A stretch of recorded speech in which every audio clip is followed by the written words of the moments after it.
Železniční katastrofy. Srážka století. Toto je vlak Intercity. Jede směrem na Budapešť.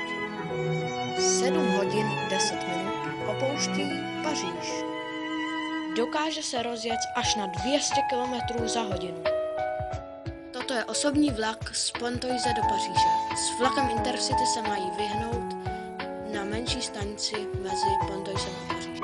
Ve 200 km rychlosti si řidič vlaku Intercity nevšiml červené na semaforu. Vlak strašnou rychlostí projel kolem semaforu. V Pontoise zatím vyjíždí menší osobní vlak. Jede rychlostí takřka 100 km za hodinu. V zápětí se řidič uvidí, ale už je pozdě. Takhle to končí. Nejhorší na tom je, že se nehodě dalo předejít.